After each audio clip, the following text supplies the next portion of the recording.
Hello नमस्कार दोस्तों, स्वागत है आप सबका मेरे इस YouTube चैनल पर। मेरा नाम है सुमित और आपके सामने एक बार फिर से मैं उपस्थित हो चुका हूँ एनसीईआरटी स्पेशल क्लास के साथ।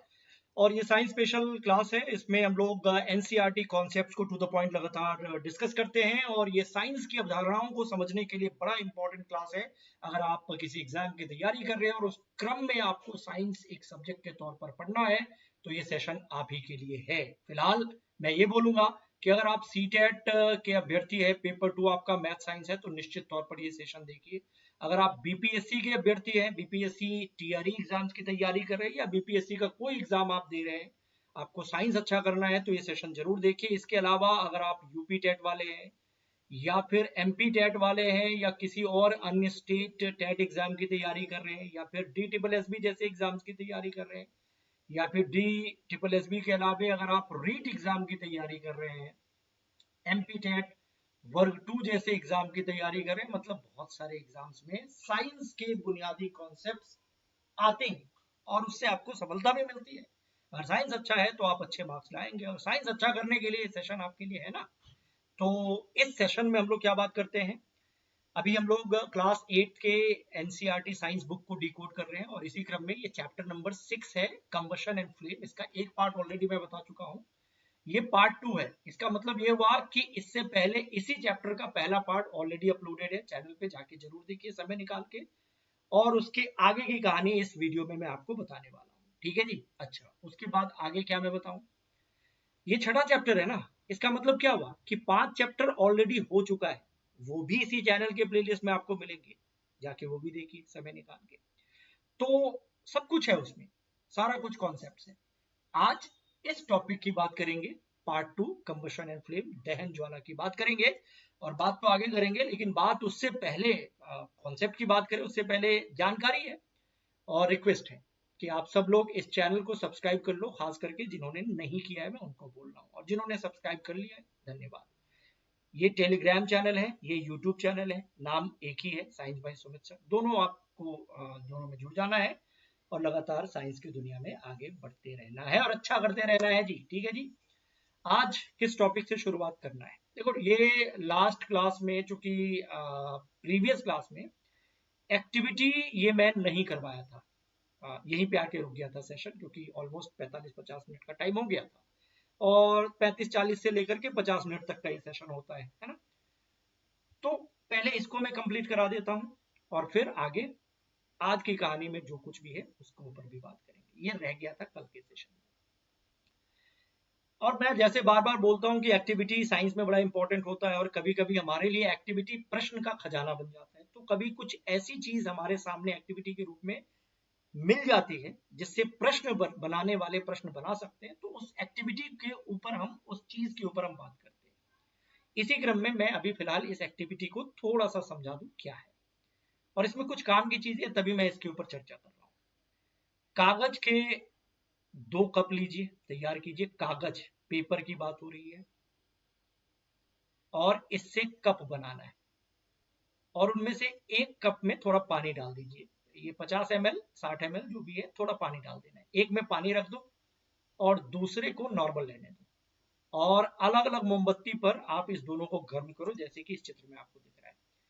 कप ए, इसमें पानी है, कागज का कप है और प्लस वाटर है, ठीक बात है। इसको मोमबत्ती पे रख दिया, बहुत बढ़िया। और कप बी में नो वाटर, पानी नहीं है, ठीक है। और इसको समझने से पहले इसमें क्या बताया जा रहा है, इससे पहले आप इग्निशन टेम्परेचर याद करो, प्रज्वलन ताप याद करो। हमने देखा था ना कि जिस मिनिमम टेम्परेचर पे कोई पदार्थ जलना शुरू करता है, कंबशन शुरू करता है, वही उसका ज्वलन ताप इग्निशन टेम्परेचर कहलाता है। किसी का ज्यादा होता है, किसी का कम होता है, और अगर किसी का ज्यादा होगा इग्निशन टेम्परेचर तो उसको जलाने में दिक्कत, और कम होगा तो वो जल्दी से जलने लगेगा। ऐसे ही होता है ना। लकड़ी का अपना इग्निशन टेम्परेचर है, मिट्टी तेल का अपना इग्निशन टेम्परेचर है, कोयले का अपना इग्निशन टेम्परेचर है, वैसे पेपर का भी होगा, है ना। अब जब हम ये काम कर रहे हैं, जैसे एक कागज के पेपर में पानी डाल दिया और दूसरे को ऐसे छोड़ दिया, दोनों को ऊपर, दोनों को हमने जलती हुई मोमबत्ती के ऊपर रखा। आप देखोगे, अगर ये करके देखोगे ना, तो आप देखोगे जो पहला वाला ये है ना पेपर, मतलब कप, ये जला नहीं वैसे जैसे कि ये वाला जल रहा है, मतलब ये तो जलना शुरू कर देगा बी वाला, क्योंकि इसमें पानी नहीं है। और पेपर को नॉर्मल आग से हम जला देते हैं, वैसे बहुत ज्यादा मुश्किल नहीं होता है पेपर जलाने में, अगर वो गीला ना हो तो। लेकिन इसमें क्या है, देखो पेपर में पानी रखा हुआ है, तो जब आप इसको गर्म करते हो ना, तो जैसे ये पेपर गर्म होता है तो ऑब्वियसली पेपर का टेम्परेचर बढ़ेगा, और बढ़ते बढ़ते एक लेवल पर जब पहुंच जाएगा, इग्निशन टेम्परेचर को वो छू जाएगा टेम्परेचर, तो पेपर जलना शुरू कर देगा। यही होता है ना नॉर्मल किसी भी चीज में होता है। इसमें तो इग्निशन टेम्परेचर पे वो पहुंच गया, क्योंकि पानी वानी कुछ नहीं था, ये गर्म हुआ, थोड़ा और गर्म हुआ, ये जलने लगा। लेकिन इसको जो हम गर्म कर रहे थे, इसकी गर्मी, इस पेपर की गर्मी ना पानी तक पहुंच रहा है, ठीक है, पानी इसकी गर्मी को ले रहा है, नतीजतन पेपर अभी जल ही नहीं रहा है। इसका टेम्परेचर इग्निशन को क्रॉस ही नहीं किया। क्यों क्रॉस नहीं किया? क्योंकि इसमें पानी है।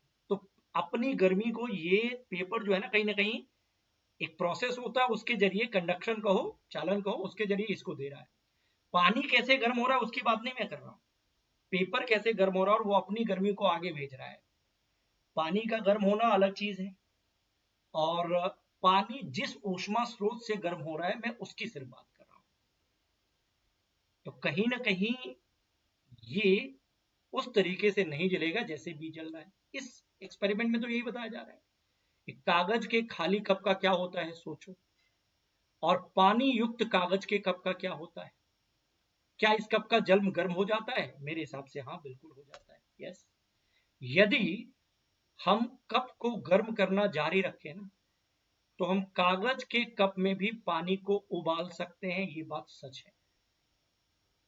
ये लाइन आपसे पूछी जाए ना कि ये सही है या गलत है, तो ये आप कहेंगे यस ये सही है, कागज के कप में भी पानी को उबाल सकते हैं। क्या आप इस परिघटना का कोई रीजन, कोई स्पष्टीकरण, एक्सप्लेनेशन सोच सकते हैं? सोचो, थोड़ा सा तो आइडिया दे दिया था। कागज के कप को दी जाने वाली जो ऊष्मा है, गर्मी है ना, ये चालन द्वारा जल में चली जाती है। जल कैसे उबलता है, जल कैसे गर्म होता है, वो अलग चीज है, लेकिन कागज को जो हम ऊष्मा दे रहे हैं वो ऊष्मा कंडक्शन के थ्रू पानी में पहुंच गया। अतः जल की उपस्थिति में ताप कागज के ज्वलन ताप तक नहीं पहुंच पाता है, इसलिए वो जल नहीं पाता है, इसलिए गीला कागज नहीं जलेगा। पानी है तो कहीं ना कहीं वो पानी के कारण उसका इग्निशन टेम्परेचर अचीव नहीं हो पाया। अगर इग्निशन टेम्परेचर अचीव नहीं हुआ तो गर्मी कितनी भी आ जाए कोई चीज नहीं जलेगी, क्योंकि कंडीशन क्या था, कल की क्लास में ही बात हुई थी कि अगर एक बॉडी है एक्स, इसका टेम्परेचर अभी किसी वजह से ज्यादा हो जाए, कम ज्यादा या बराबर हो जाए इग्निशन टेम्परेचर के। हर मटेरियल का अपना इग्निशन टेम्परेचर है। अगर मान लीजिए किसी एक्स का इग्निशन टेम्परेचर है 200 डिग्री सेल्सियस, और इसको आप गर्म कर रहे हो, अगर ये 190 पे भी गया है तो नहीं जलेगा ये। लेकिन जैसे ये 200 प्लस हो जाएगा, क्योंकि कंडीशन है कि कम से कम 200 पहुंचना चाहिए तभी जलेगा, तो जैसे इसका टेम्परेचर इसके इग्निशन टेम्परेचर को क्रॉस करेगा, ये जलना शुरू कर देगा। और पानी के कारण ये इग्निशन टेम्परेचर पे पहुंच ही नहीं रहा है, इसलिए ये नहीं जल रहा है, इसलिए पानी को उबाल सकते हैं। तो ये बात इंपॉर्टेंट है, छोटी सी बात है लेकिन मुझे लगता है इंपॉर्टेंट है, तो इसके ऊपर बात करनी थी। अब आगे की बात करेंगे आज के नए टॉपिक के ऊपर, इसी चैप्टर का अगला पार्ट। बट वही है, जो नए लोग हैं सब्सक्राइब करो, मैं ये बार बार बोलूंगा, आपको याद दिलाऊंगा, क्योंकि याद दिलाना भी जरूरी है, आप भूल जाते हो। और अगर आपने सब्सक्राइब कर लिया है तो फिर मैं क्या बोलूंगा, मैं बोलूंगा थैंक यू वेरी मच। ठीक है, लाइक कर दिए सेशन को, लाइक करो करो करो। ठीक है, ओके, आ जाओ थोड़ा सा आगे की तरफ चलते हैं। जिन पदार्थों का इग्निशन टेम्परेचर यानी ज्वलन ताप बहुत कम होता है, और जो ज्वाला के साथ सरलता पूर्वक आग पकड़ लेता है, उसे हम ज्वलनशील पदार्थ कहते हैं। The substance which have very low ignition temperature and can easily catch fire with a flame called inflammable substance। इसको ज्वलनशील कुछ पदार्थ ऐसे होते हैं ना बहुत आसानी से जल जाता है, जैसे पेट्रोल धू धू करके जलने लगता है, एल्कोहल एलपीजी धू धू करके जलता है और फ्लेम के साथ जलता है। ये काफी कम्बस, मतलब एक तरीके से इनफ्लेमेबल सब्सटेंस है। जो आसानी से जलने लगे। तो पहली चीज आपको याद रखना है कि जो ज्वलनशील पदार्थ होता है ना, उसका आईटी क्या होता है? आईटी मतलब इग्निशन टेम्परेचर, प्रज्वलन ताप, लो होता है, इसीलिए वो आसानी से जलने लगता है। ये बात याद रखना है, ये आपसे पूछा जा सकता है, डोंट बी कंफ्यूज कि जिसका इग्निशन टेम्परेचर ज्यादा होगा उसको जलाना मुश्किल होता है, ठीक है ना। तो ये फ्लेमेबल इनफ्लेमेबल सब्सटेंस है। चलो अब जलने की बात बहुत हमने कर ली, आग लगाने की बात कर ली, काफी पिछले क्लास से ही बात कर रहे थे। अब आग को कंट्रोल कैसे करें, थोड़ा सा उसको भी तो समझ लें, हम आग पर नियंत्रण कैसे पाते हैं। इस कॉन्सेप्ट को समझने के लिए फायर ट्रायंगल की एक छोटी सी अवधारणा, अग्नि त्रिकोण जिसको हम कहते हैं, उसको थोड़ा सा समझ लो। ये आप जानते हो, ऑलरेडी मैं बता चुका हूं। आपको पता है किसी चीज को जब आप जलाना चाहते हो, जलाना या जलना जो भी, आप फायर करना चाहते हो, आग लगाना चाहते हो, एक तो आपको पदार्थ चाहिए, दाह्य पदार्थ, कंबसेबल, और ईंधन इसका बेस्ट एग्जांपल है। हाँ, कुछ अच्छा है कुछ बुरा है, जैसे लकड़ी, डीजल, पेट्रोल, कोयला, कुछ भी हो सकता है। अब जलाने के लिए आप ईंट, पत्थर ये सब यूज करोगे तो फिर वो कंबसेबल नहीं होता है। तो इसलिए जो पदार्थ है वो थोड़ा ठीक ठाक होना चाहिए, वो ईंधन टाइप का हो, ठीक है, उसको ही जला पाओगे ना। कांच थोड़ी ईंधन है, ठीक है, पत्थर थोड़ी ईंधन है, लेकिन कोयला हो सकता है, ठीक है। तो जलने लायक पदार्थ हो, ठीक है। अच्छा, पदार्थ होना ही काफी नहीं है, पदार्थ को जलाने के लिए आपको हीट चाहिए, ऊष्मा चाहिए, क्योंकि इसी ऊष्मा से उसका टेम्परेचर बढ़ेगा और इग्निशन को क्रॉस करेगा तो जलना शुरू करेगा। तो पहली चीज क्या है? फ्यूल, जलने वाला पदार्थ। दूसरी चीज क्या है? हीट। और तीसरी चीज है सहायक सामग्री, जिसके बारे में हम ऑलरेडी बात कर चुके हैं कि दहन के लिए हवा, ऑक्सीजन चाहिए, ठीक बात है। अगर इनमें से कोई भी चीज मिस हो जाए तो फायर ट्रायंगल ब्रेक हो जाएगा। मान लो कहीं कोई चीज, जैसे मोमबत्ती की बात हमने प्रीवियस डिस्कशन में की, ये जल रहा है, ऑक्सीजन मिल रहा है, ऑक्सीजन कट कर दो, इसको ढक दो, ये बंद हो जाएगा। या कि ये जल रहा है, आग है, और इसको ही खत्म कर दो, मतलब मोमबत्ती हटा दो, ईंधन ही हटा दो, तो जलेगा क्या? है ना। तो कोई चीज आप जो फायर ट्रायंगल में उसको हटा दो। आग की आवश्यकताएं हैं ईंधन, वायु यानी ऑक्सीजन, और ऊष्मा। ऊष्मा क्यों चाहिए? क्योंकि प्रज्वलन ताप तक ले जाने के लिए बॉडी को ऐसा करना पड़ता है, ऊष्मा की जरूरत पड़ती है। ये माचिस की तीली से ही आप आग लगाओगे ना, तो माचिस की तीली क्या करता है? या पेपर को मोमबत्ती पे रखते हो तो उससे ऊष्मा ही तो मिलती है पेपर को, और फिर वो एक लेवल से ज्यादा हो जाता है, जलने लगता है। इनमें से एक या अधिक आवश्यकताओं को हटाकर आग को नियंत्रित किया जा सकता है। It's a traditional method. आग बुझाने का कार्य वायु का, आग बुझाने वाले का कार्य है वायु प्रवाह को काटना, हवा की सप्लाई को कम कर देना ताकि ऑक्सीजन ना मिले। या आप देखोगे जैसे कहीं आग लगी होती है ना, मान लो यहां पे आग लगी, ठीक है, एक तो फायर एक्सटिंग्विशर से ऑक्सीजन कनेक्शन काटा जाता है, वो आगे मैं बताऊंगा। लेकिन कभी कभी आपने देखा पानी बौछार किया जाता है। पानी डाल के क्या करते हो? जब आप जलती हुई वस्तु पे पानी डालोगे तो उसका इग्निशन टेम्परेचर, मतलब उसका इग्निशन टेम्परेचर तो फिक्स है, उसका टेम्परेचर कम होगा ना पानी डालने से, टेम्परेचर डाउन होगा।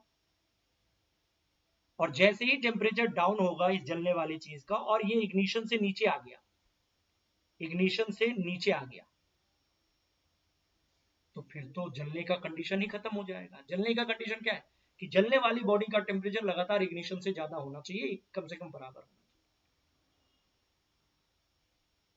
तो आप पानी डाल के, आग लगी हुई चीजों पे पानी क्यों डालते हो? इसी काम के लिए ना। तो ईंधन का ताप कम करना, कभी कभी दोनों करो, पानी भी डालो और ऑक्सीजन कट भी करो, ठीक है ना।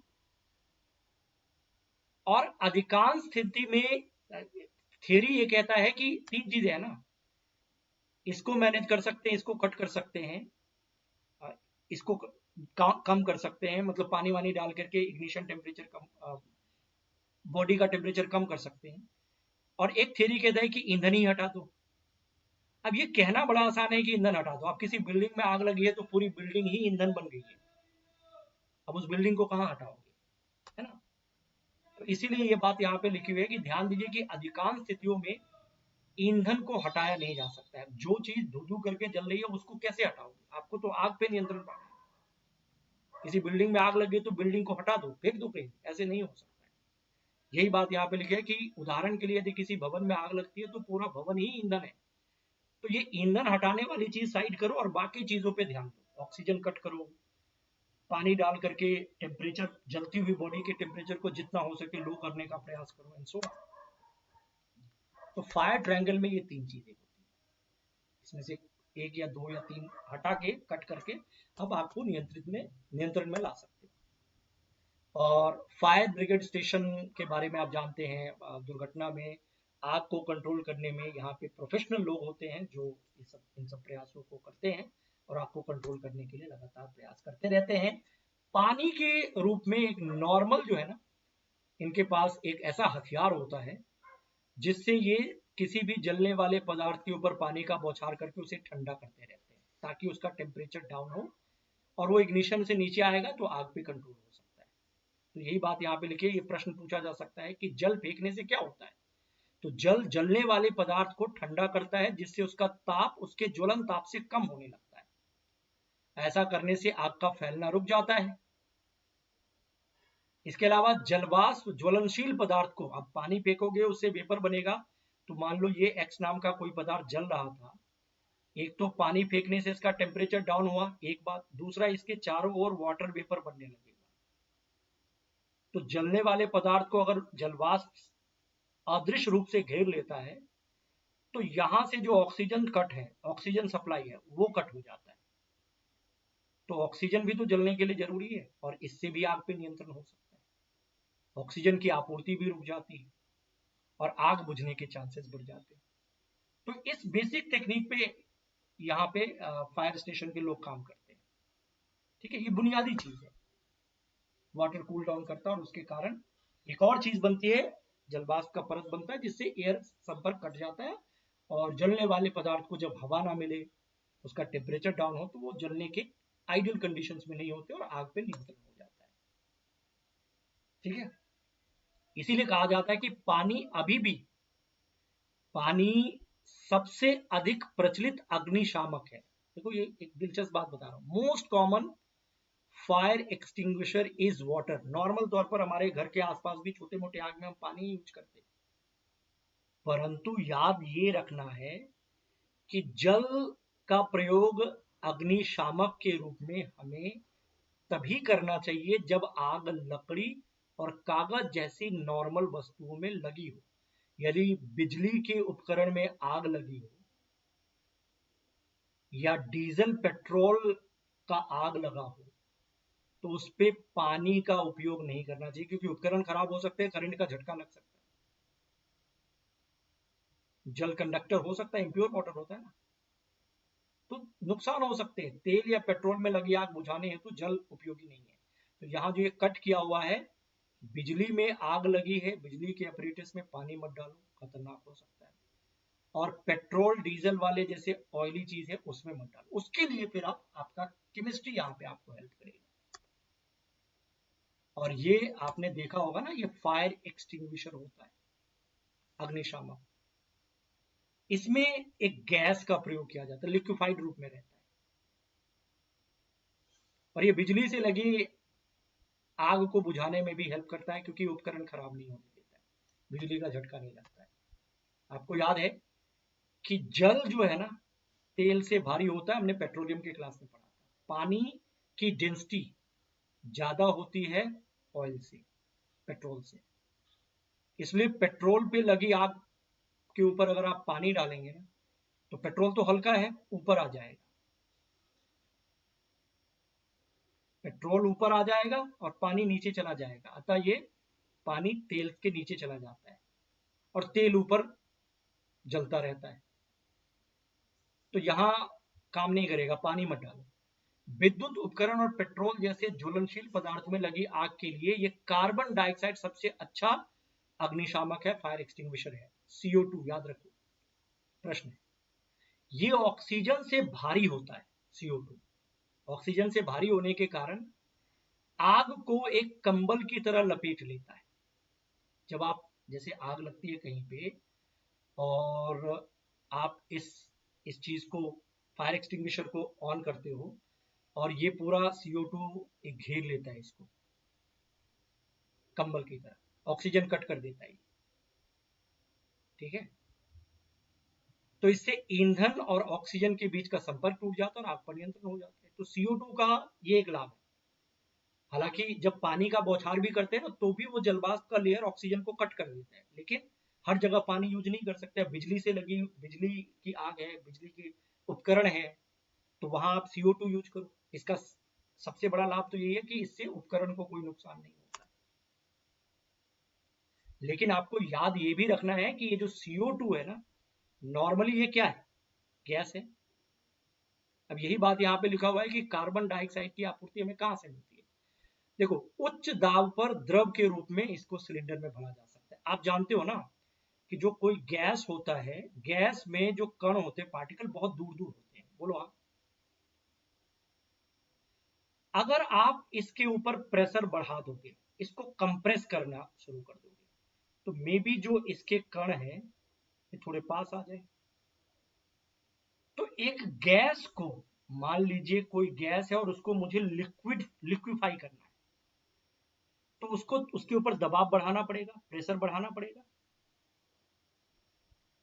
जैसे LPG के बारे में हमने पढ़ा ना, लिक्विड पेट्रोलियम गैस, LPG, वो कंटेनर में वो गैस के रूप में नहीं भरा जाता है। हाई प्रेशर पे वो लिक्विड के रूप में होता है, क्योंकि गैस पे जब दबाव डालोगे ना तो गैस के जो कण होते हैं थोड़े पास आते हैं, वो लिक्विड की तरफ जाएगा, और लिक्विड के ऊपर और दबाव डालोगे तो सॉलिड की तरफ जाएगा, क्योंकि सॉलिड के कण एकदम पास होते हैं, लिक्विड के थोड़े दूर और गैस के बहुत दूर।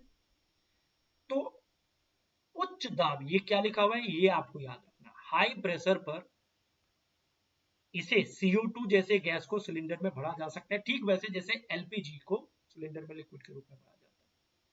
यही तो लिखा है कि LPG किस रूप में रखी जाती है, लिक्विड के रूप में। सिलेंडर से छोड़े जाने पर CO2 बहुत अधिक फैलती है और ठंडी हो जाती है। जिसको आपने दबा के रखा था ना सिलेंडर में, CO2 जब वो निकलता है तो फैलता है और फिर वो ठंडी हो जाती है, क्योंकि किसी को बंद करके आपने रखा था, ऐसे छोड़ोगे तो फैलेगा, और फैलेगा तो वो ठंडा होगा। ठीक है, तो वो ठंडी हो जाती है। अतः यह न केवल आग के चारों ओर से आग को घेर लेती है, बल्कि ईंधन के ताप को भी नीचे लाने में इसका रोल होता है। मतलब ये पानी जैसा काम कर रहा है। ठीक है, इसलिए बहुत बेस्ट है, ये अति उत्तम है।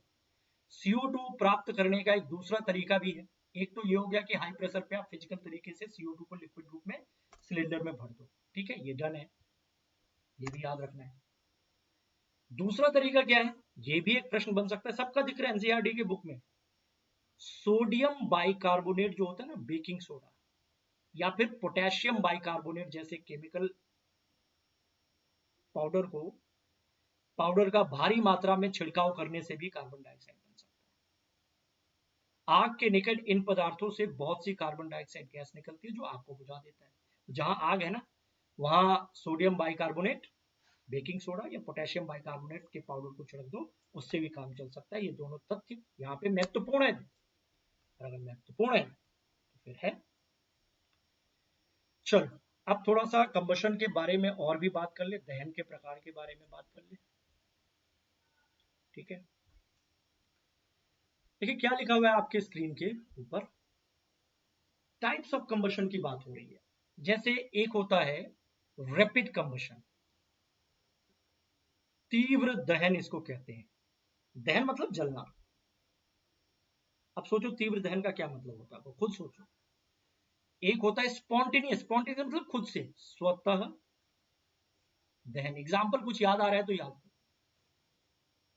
और तीसरा होता है भाई साहब विस्फोट। ये तीनों कंबशन ही है।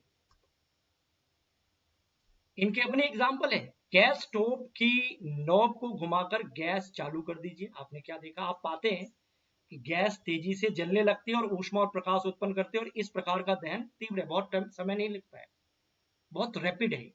वैसे ही आप कोयले को जलाओगे तो थोड़ा सा इंतजार करना पड़ेगा, टाइम लगता है। गैस रैपिड है, ठीक है। इसी प्रकार अब देखा जाए तो एक दहन वो भी होता है जिसमें अपने आप वो जलने लगता है, कुछ करना भी नहीं पड़ता है, स्वतः दहन जिसको हम कहते हैं। जैसे हमने व्हाइट फॉस्फोरस के बारे में पिछली क्लास में बात की थी। व्हाइट फॉस्फोरस का इग्निशन टेम्परेचर सिर्फ 35 डिग्री सेल्सियस, लगभग लगभग, यानी जैसे ही रूम का टेम्परेचर 37 डिग्री 36 डिग्री होगा ये खुद से जलने लगेगा, आपको कुछ नहीं करना पड़ेगा। तो ये स्पॉन्टेनियस कंबशन का एग्जांपल है। सेल्फ हवा में ऐसे जलने लगते हैं, ये तो तेज है लेकिन इसको जलाना पड़ता है, लेकिन फॉस्फोरस अपने आप जलने लगता है। और त्योहारों पर जब हम आतिशबाजी करते हैं, पटाखे जलाते हैं, तो ये आकस्मिक एक केमिकल रिएक्शन है, ऊष्मा प्रकाश साउंड निकलती है, केमिकल चेंज है, और बड़ी मात्रा में गैस भी निकलती है इसमें, और ये विस्फोट है, एक्सप्लोशन इसको कहते हैं। प्रेशराइज करके भी किसी चीज पे विस्फोट कराया जा सकता है, आग लगा के भी कराया जा सकता है। तो ये तीनों के अपने एग्जाम्पल हैं, एक बहुत तेज होता है, एक अपने आप हो जाता है दहन, और एक विस्फोट होता है। कोयले के खानों में धूल के स्वतः दहन के कई बार खतरनाक धूल के स्वतः दहन से कई बार खतरनाक अग्निकांड हो चुके हैं कोल माइंस में। जंगल के स्पॉन्टेनियस अग्निकांड कभी अधिक गर्मी के कारण होते हैं, कभी आकाश से बिजली गिरने के कारण हो सकता है, जंगल में आग लग जाती है, ये भी स्पॉन्टेनियस एक तरीके से कंबशन है। लेकिन ज्यादातर जंगल में आग जो लगता है ना, नेचुरल भी हो सकता है, लेकिन कई बार मनुष्य की लापरवाही से भी आग लग जाती है। पिकनिक करने जाते हैं, आग जला के अपना एंजॉय कर लेते हैं, लेकिन आग छोड़ देते हैं, वापस आ जाते हैं। ये लिखा हुआ ना कि जंगल में यदि आप पिकनिक अथवा शिविर लगाने जाते हो और कैंप फायर का आयोजन करते हो ना, तो उस स्थान को पूरी तरीके से छोड़ने से पहले ना आग को एकदम खत्म ही कर दो। आग की एक चिंगारी भी बच करके पूरे जंगल को खत्म करने की क्षमता वो चिंगारी में होती है, और वो मनुष्य की गलती है। नेचुरली अगर कुछ हो गया, आसमानी बिजली गिरने के कारण हुआ, तो उसमें तो हम कुछ नहीं कर सकते, हमारा उसमें उतना नियंत्रण नहीं है। लेकिन हमारे कैंप फायर के कारण अगर जंगल में हमारी गलती के कारण आग लग जाए, तो उसका दोषी तो हम ही है, ठीक है। तो ये पॉइंट अपने आप में महत्वपूर्ण थे, इनको हमने डिस्कस कर लिया है। अब आगे ज्वाला की संरचनाओं की बात करेंगे। देखो, हमने पिछले क्लास में भी बात की थी कि कोयला या चारकोल जैसे कुछ ऐसे पदार्थ होते हैं जिसमें धू धू करके ये पदार्थ नहीं जलते, ऑल्दो आपको ऊष्मा गर्मी सब कुछ मिलता है, लेकिन इसमें फ्लेम नहीं होता है। लेकिन वहीं दूसरी तरफ मैग्नीशियम फीता को जलाओ, एलपीजी को जलाओ, कपूर को जलाओ, ऐसे धू धू करके आग जलती है, मोमबत्ती वैक्स को जलाओ, ये वो पदार्थ है जो फ्लेम के साथ जलता है। इसका अपना साइंस, ठीक है। यानी कहने का मतलब ये है कि कुछ पदार्थ कोयला चारकोल जैसे होते हैं जो बिना फ्लेम के जलते हैं, और कुछ पदार्थ ऐसे होते हैं जिसमें प्रॉपर फ्लेम बनता है। इसका अपना एक साइंस है, इसके बारे में अभी हम बात करेंगे, और इसका अपना स्ट्रक्चर होते हैं, कई सारे प्रश्न यहाँ से पूछे जाते हैं, ये मैं आगे बताऊंगा। फिलहाल कुछ प्रश्न मैं आपको करवाऊं, उसके बाद देखता हूँ अगर समय होगा तो आगे मैं बात करूंगा। आगे बढ़ने से पहले ये जानकारी की जानकारी रिक्वेस्ट के रूप में, आपको सेशन लाइक करना है, बोलो हाँ करेंगे, चैनल सब्सक्राइब करना है, ये तो करना ही है, और शेयर करना है तो कर दो अपने दोस्तों को, ठीक है ना। और बाकी जो भी पुरानी क्लासेस है ना, सब देखो, ठीक है ना, बहुत सारी क्लासेस है, अगर जरूरत है तो। अब एक प्रश्न आपके सामने है कि जो पदार्थ जो ज्वाला के साथ नहीं जलते, अभी हमने 4-5 पदार्थों की बात की है जो कुछ तो धू धू करके जलते हैं, जैसे मोमबत्ती हो गया, ज्वाला होता है उसमें, फ्लेम, आग की लपेटी होती है, कपूर, ऐसे कुछ कुछ आप खुद सोचो। लेकिन आपको बताना है कि इनमें से कोई ऐसा पदार्थ आपको नजर आ रहा है जो जलता है, कंबशन है, ईंधन के रूप में उसका इस्तेमाल भी किया जाता है, लेकिन वैसे आग की लपेटी उसमें फ्लेम नहीं होता है। तो जब ये ऑप्शन मैं देखता हूं तो मुझे इसका सीधा आंसर चारकोल नजर आता है, कोयला चारकोल आप इस कैटेगरी में रखते हो, क्योंकि कपूर भी ज्वाला के साथ जलता है, एलपीजी और सूखी घास भी जल सकता है ज्वाला के साथ, पेपर भी जलता है। अभी एक और प्रश्न अगर आपके सामने इस रूप में आ जाए, ध्यान से समझिएगा ये क्या प्रश्न है कि निम्नलिखित में से ज्वलनशील पदार्थों के बारे में सही कथन का चयन कीजिए। Choose the correct statement about inflammable substances. अभी हमने क्या देखा था, पेट्रोल, डीजल या केरोसिन या फिर और कुछ कुछ था ना, एल्कोहल, ये सब इनफ्लेमेबल सब्सटेंस, ये बड़ी आसानी से जलने लगता है। ये मैं क्यों बोल रहा हूं आप सोचो। पहला ऑप्शन है कि इसका प्रज्वलन ताप निम्न होता है, अगर आसानी से जलेगा तो निम्न ही होगा, और आसानी से आग नहीं पकड़ता है, यही झूठ है, ये गलत है, आपको सही कथन चुनना है। दूसरा है कि इसका ज्वलन ताप उच्च होता है ना, जो आसानी से जलेगा ज्वलनशील पदार्थ का ज्वलन ताप कम होता है, तो ये भी गलत हो गया। इसका ज्वलन ताप निम्न होता है, ठीक चल रहा है, और ये आसानी से आग पकड़ लेता है, मुझे अभी ठीक लग रहा है। इसका ज्वलन ताप उच्च हो ही नहीं सकता है ना, तो low ignition temperature and catch fire easily. ये प्रश्न सीधे आपको यहां से उठा के पूछा गया। देखो अभी बताया था कि ये सब पॉइंट आपको याद रखना। किधर गया, किधर, ये इसी स्लाइड में आपको इसका जवाब मिल जाएगा। जिन पदार्थों का ज्वलन ताप बहुत कम होता है और जो ज्वाला के साथ आसानी से, सरलता पूर्वक मतलब इजिली, इजिली कैच फायर, यही दो शब्द ऑप्शन में मिला था, तो उसको इनफ्लेमेबल सब्सटेंस कहते हैं। ठीक है, तो ये आई थिंक, चलो यही प्रश्न था। अब जो फ्लेम स्ट्रक्चर है ना, उसमें थोड़ा टाइम लगेगा, तो उसको पूरा अच्छे से डिटेल में डिस्कस करना है, तो उसको हम अगले लेक्चर में डिस्कस करेंगे। ठीक है ना, फिर उसके बाद वो टॉपिक ही कंप्लीट हो जाएगा, फिर हम लोग सातवें चैप्टर की तरफ चलेंगे। तो फिलहाल के लिए मैं कहूँगा इतना ही आज के लिए। आप पढ़ते रहिए और जुड़े रहिए लगातार इस चैनल के साथ, सेशन के साथ, रेगुलर देखिए इस सेशन को, और भी जो क्लासेस है उसको भी देखिए। फिलहाल इतना ही, ओके बाय बाय, मिलते हैं आपसे अगली क्लास में। ठीक है जी, डन।